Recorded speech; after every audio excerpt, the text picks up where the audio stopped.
In the summer of 1872, Lima watched the unthinkable unfold. A president arrested by his own army, and 4 days that ended in blood. In 1868, José Balta became president of Peru with a promise that sounded like the future itself. He was not a general or a strongman, but a merchant-turned-politician who believed the nation could be transformed through railways, ports, and public works. Under his leadership, Lima began to change. Steel tracks cut through mountains, harbors expanded, grand buildings rose where dust once ruled. But progress came at a cost. To finance this transformation, Balta's government relied heavily on foreign loans, and contractors, most notably the American entrepreneur Henry Meigs.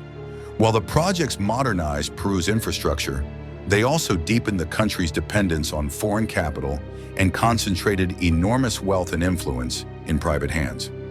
To Balta's supporters, this was the price of progress. To his enemies, it was corruption disguised as reform. Among those enemies was Colonel Tomás Gutiérrez. Gutiérrez was no outsider.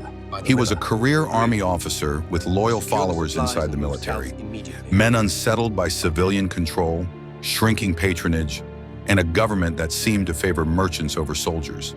To them, Balta's Peru was modernizing too fast and leaving the army behind. On July 22, 1872, Gutiérrez made his move.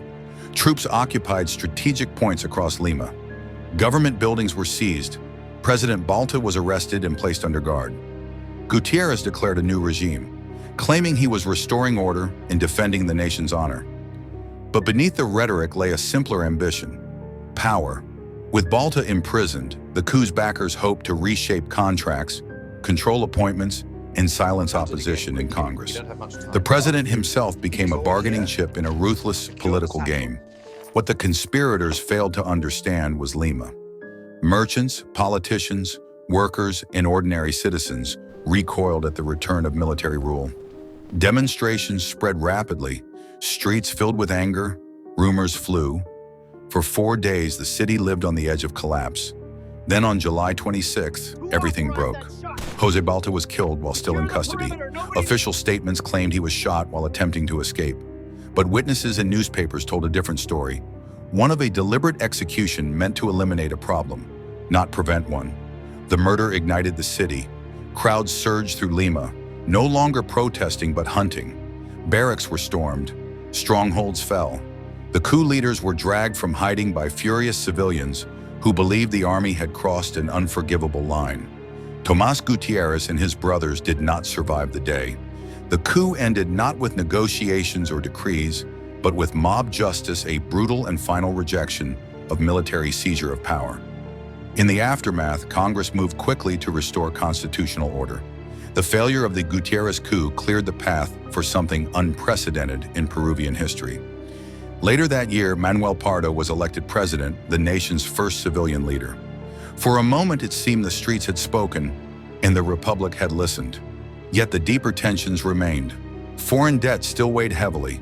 Control over state resources was still contested. And the military, though humbled, was far from reconciled. The killing of José Balta was more than the death of a president. It was the violent rupture of a modernizing dream and a warning etched in blood. It showed how infrastructure, credit, and contracts could become weapons in political struggle, and how in a weakly institutionalized state, progress itself could provoke catastrophe. Lima's summer of 1872 ended with order restored, but not innocence. The republic moved forward, carrying scars that would shape its future for decades to come.